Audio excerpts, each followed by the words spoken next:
to come on. Just dancing to prepare for my live.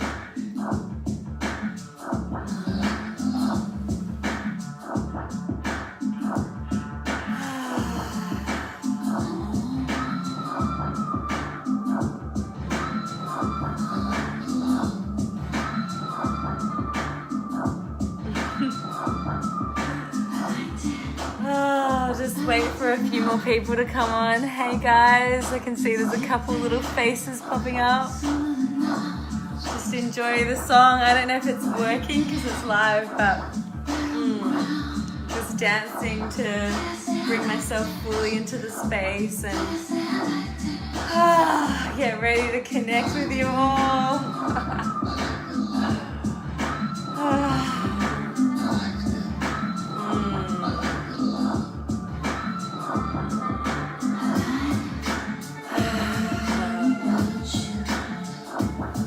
Hi Tara, hey Jana, Layla, Janelle. I'm just having a dance while everybody jumps online.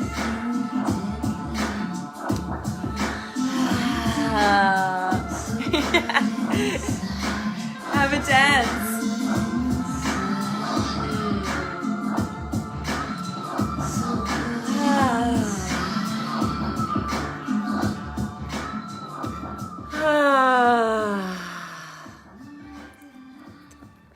Oh, it's so nice to connect with you all. This is my Facebook Live first in a little while that I've had. And so, yeah, I felt really pulled to connect in about conscious erotic dance. And before I start, for those of you that don't know me, my name is Jade, Ramya Jade, and I am a facilitator of Dancing Eros based here in Sydney, also the founder of Divine Play, women's sensual empowerment movement. And yeah, I felt to share a little bit about the power of conscious erotic dance for a woman to really reclaim and come back into their own sensual, sexual magic and potency. And essentially what that is our ability to connect with our expression and really own what it is that we're feeling and be comfortable within our own skin around, whatever is moving through us, the life force, this kind of power that we have as women and as men to feel and be in our, I guess, orgasmic flow, or where we're actually saying yes to everything that we feel and saying yes to our life force. Hi everyone, I'm just sort of dropping in and sharing a little bit about conscious erotic dance and what it is. So what inspired me to put this live on was last night I was facilitating Dancing Eros in Sydney, and we had our slut archetype. And the slut archetype is about, I guess the reason why we use the word slut is it's a reclaiming of any words or things that have been used against us or to shame us around our innate sexuality. And there is so much conditioning or ways that have been kind of indoctrinated around our sexuality. Hi Christina, that we end up then on some unconscious level and some conscious level, offering up or thinking that our sexuality has something to do with the external, has something to do with what people think about us, how we look, how we kind of perform or present ourselves, and how we are with our partners, or all of those things. And the embodied erotic dance is in essence so that you can really claim and know what your sex is for you, what that is for you, what opens you, what has you feel expansive, and essentially becoming your own inner lover. So being met in ways that you wish that you were met, being made love to in areas within yourself that you felt shame or shyness or shut down, and essentially really claiming your yes within your whole entire system. And so that's yes for the parts that we feel like shy or disconnected, or the places where we've kind of rejected or held like some level of like friction with.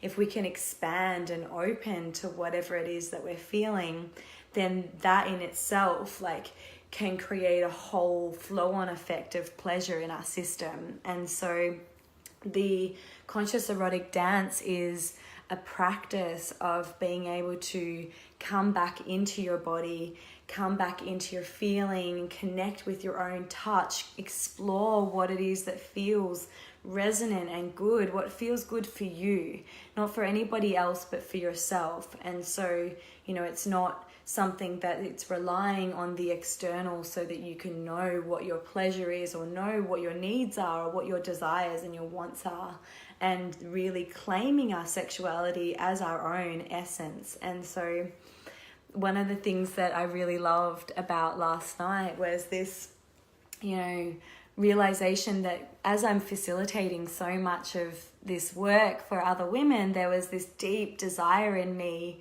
and I was with my assistant team, and there was this deep desire in me to just dance and be witnessed, dance and be seen. And as I owned that desire within myself, and I said to my team, I said, can I just dance for myself but be witnessed?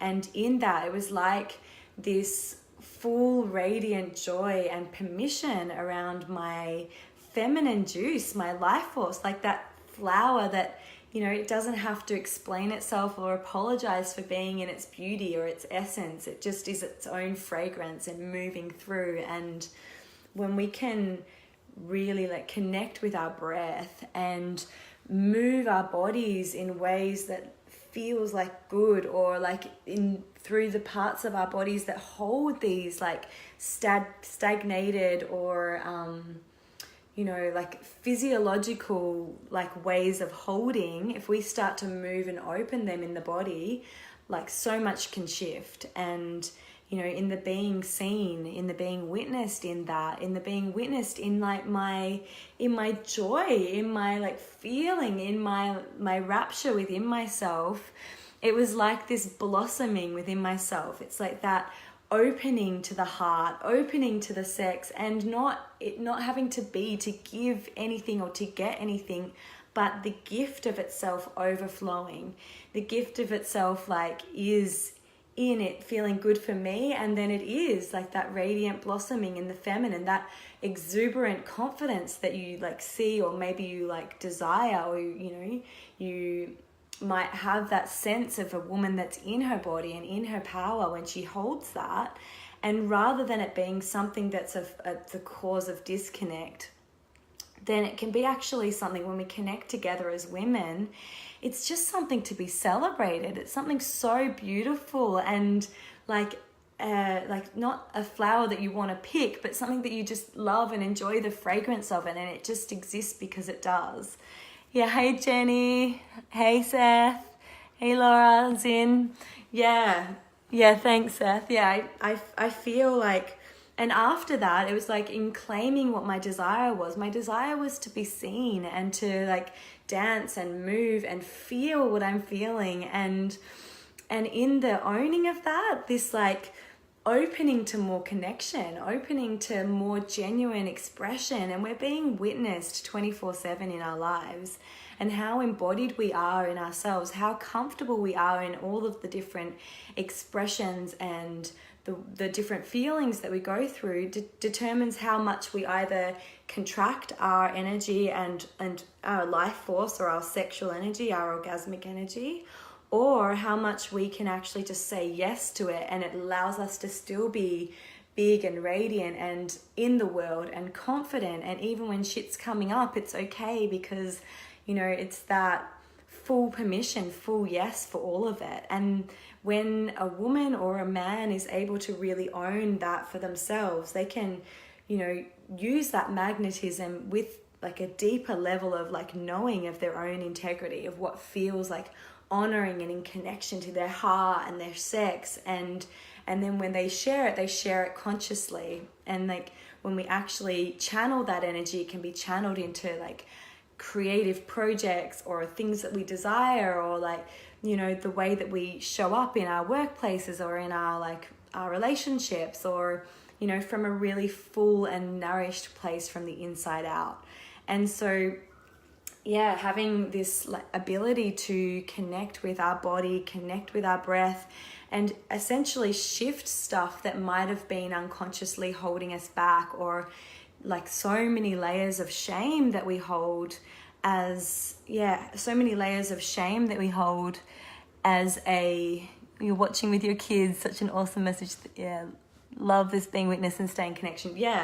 And like it is essentially like shame breeds on, you know, secrecy and silence. And anytime we kind of like thinking, oh, I shouldn't be feeling that, or I shouldn't be expressing that, or I'm too much, or I'm not enough, or, you know, the things that we all go through on a human level and collectively, the more we hold those and repress them in our system and think, oh, it's just me that goes through this, or nobody else has this experience, I'm unique somehow and I have to hold this in.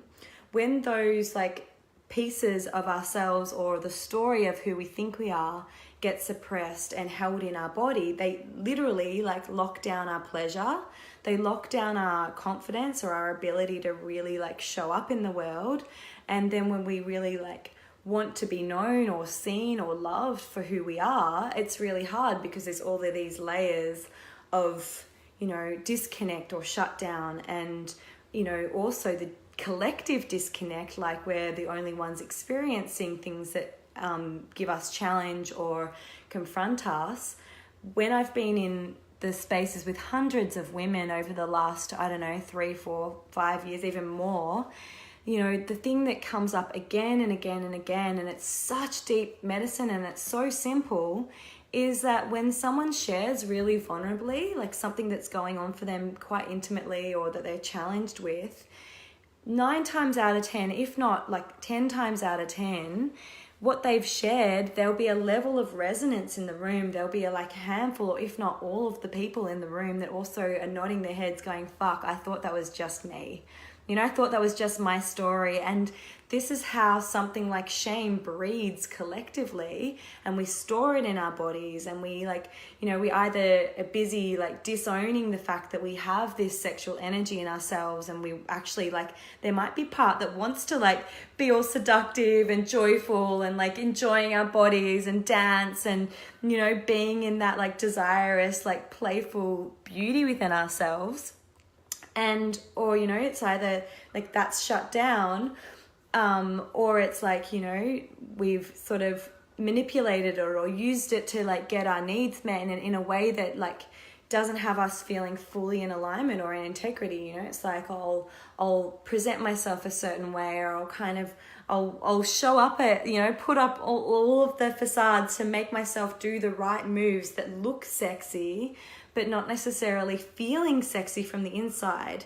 And so it doesn't matter what age, size, weight a woman is, that radiance, that internal yes that says I am fully loving all of myself and taking all of myself with me, that's sexy. And it doesn't matter if you're wearing tracksuit pants or a sexy top or whatever you do that makes you feel in connection with this energy, that's beautiful. That part that doesn't actually have to give too much of a fuck about what anyone else thinks. It's more really connecting and caring with yourself, really having a deep loving resonance with everything that you feel and everything that you're going through. And so the conscious piece of the erotic dance is bringing full conscious awareness and presence to yourself, first and foremost, to yourself.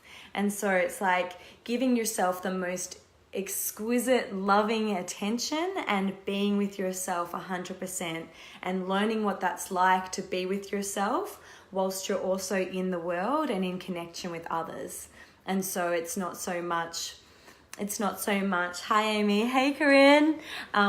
It's not so much about you know, isolating and shutting down, and so that you can go and process and you know, be in connection later, or, you know, abandoning yourself so that you can like be with somebody else's process. It's about, how do you stay with yourself? How do you stay deeply resonant and connected with yourself whilst also connected with other?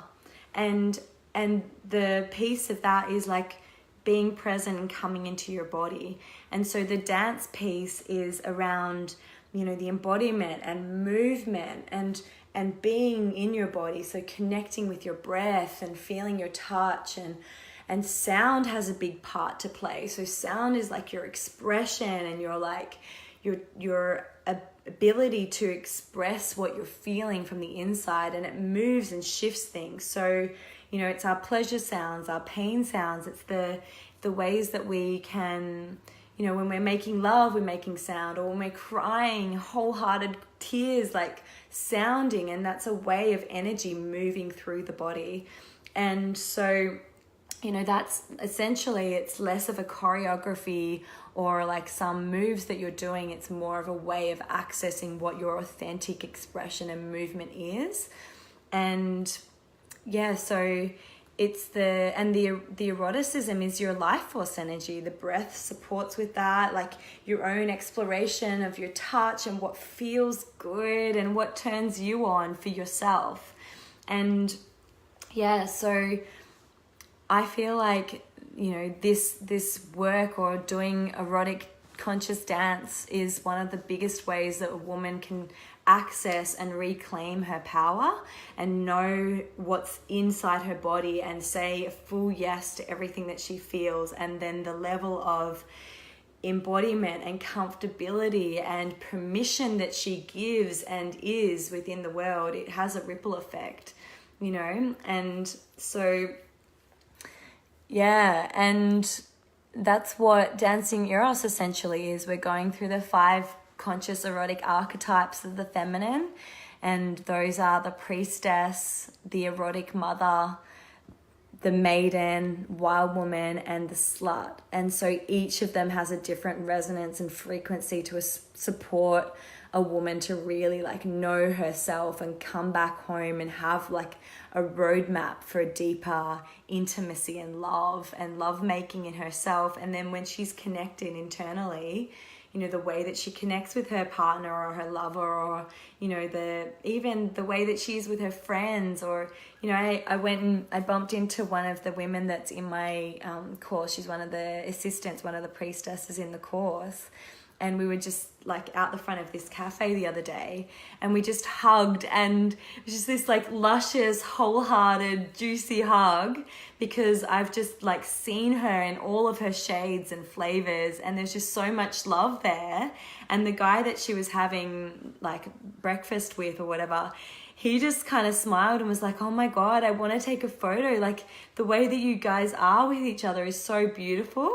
And it had me like thinking, it had me feeling like, well, yeah, that's like a consequence of what happens when we're in these like beautiful, intimate containers with each other. And when someone's opening like vulnerably, or opening in their intensity, or opening in these different realms, it is a mirror. It's a reflection of different aspects of ourselves, and we can learn to embody and appreciate and celebrate each other as women in that as well. So it's less like this competition, or, you know, having to show up and look or be a certain way and putting on a mask, which is fucking separating and isolating, to just like letting those masks or layers go. And then there's just like real deep, genuine connection. And so yeah, I felt to share a little bit about conscious erotic dance, and what my kind of take on that is. I'm guessing I'm probably gonna do a few more of these Facebook lives. I'm trying to keep up with all of the little comments. I'd actually really love to learn how to do comments and answer questions and things like that. That'll probably be coming at some stage. But yeah, if you want to find out more about Dancing Eros or the Sensual Awakening movement that I also run for women, then PM me or ask any questions in the feed, because if they're like relevant questions, I'm way more than happy to answer them. The next Dancing Eros course in Sydney is the 14th of November, which is, I think, 13 days from now. And if you're curious, want to find out more, PM me. There's lots of women in Sydney that have done it, that I'm sure are going to be posting and all of that sort of stuff over the next couple of days. And also there's a Dancing Eros retreat on the 5th of November in Byron as well. So lots of amazing, incredible work happening. Thank you all for tuning in. It's so lovely to see you all. It's a little intimidating. It's so nice to see you all. And I look forward to sharing more soon. Have a beautiful Thursday evening. Mwah.